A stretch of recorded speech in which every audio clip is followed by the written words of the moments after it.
Talking about management in an NGO, how different is it to run and manage an NGO from any other institution? Now, obviously, the purpose of joining an NGO, it is not related to job market, but to encourage endeavors. But is it by any means helpful in the overall development of a law student? I mean, like I said in the previous answer, I think when he becomes a lawyer, he or she becomes a lawyer, will work with different aspects of life. And management is an area that you need to know whatever you work in. Today you can see, by the way, the cream of the jobs in the world are going to MBA students. In India at least, definitely it's the case. And this goes to show that being able to manage various aspects of organizational life is a very important skill.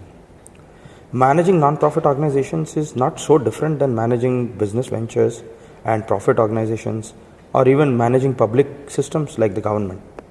You need the same set of skills, you need the same set of competencies, but you need a very strong core set of value system.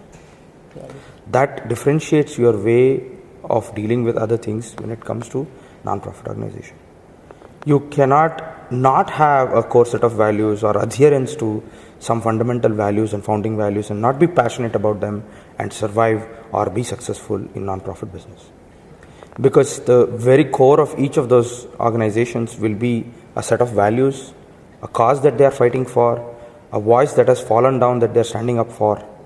So working for non-profit organizations means that you are able to appreciate those values and you are able to appreciate your own values, and attitudes need to be developed around those things. So that is the difference.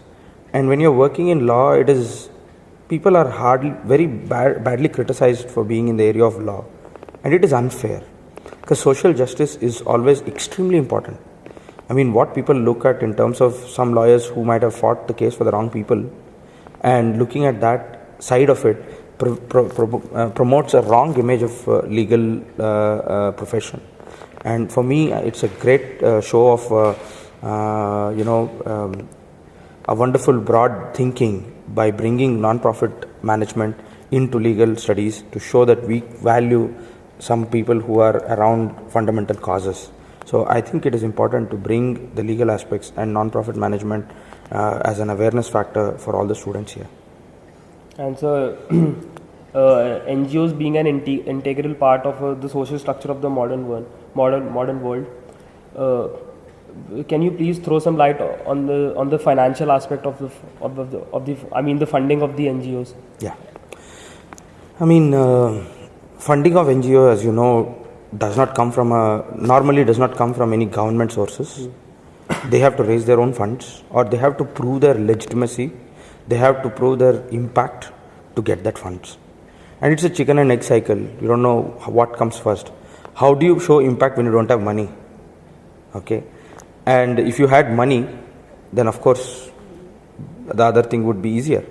But if you don't get money, how will you be able to go and do things? So there are some sources and mechanisms that the government put in, like what we handled in the course. We said that the government has some grants for startup NGOs, and these kind of institutions need to be nurtured in the government to help the initial financing of small NGOs.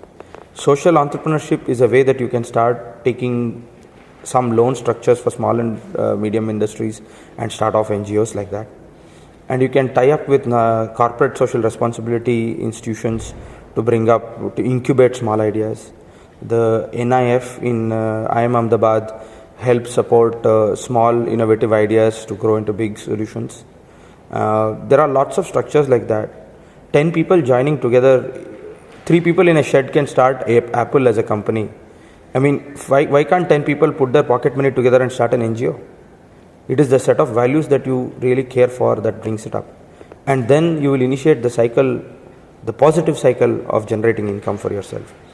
But one thing that I have to mention about the management of NGOs and financial aspects, it's not true that only profit-centered organizations should have very strong and sound financial management. In the case of non-profit management, it is even more important for you to be extremely transparent, extremely clean in your way of dealing with money. First of all, because your stakeholders are donors, you have to show them that you have used their money effectively. but secondarily because you are standing up for everything that is of good governance and good values. If you are yourself caught up in a controversy of poor management of money or just wasting money by going and staying in 5-star hotels or taking business class flights representing the voices of the people, it will make you, non-relevant, irrelevant in a few minutes. People will just stop funding you and people will stop believing you. So what are those expenses that you think are good for your organizations, and where is the limit needs to be drawn? And so what is the extent of government interference in this private funding? You mean the private funding such as? I mean the fundings the NGOs get. Uh-huh. The NGO has to be accountable for these fundings. Yeah. So government regulations definitely need to be there for non-profit organizations, so that you know that it is not going for a wrong cause. Because on the area of non-profit and non-government can be so broad that you can bring in antisocial elements into that as well. So regulation of the funding that goes into these need to see what is happening with this money. Is it going there for a good social cause or a cause that can spread to non-constitutional elements like bringing strife in the society?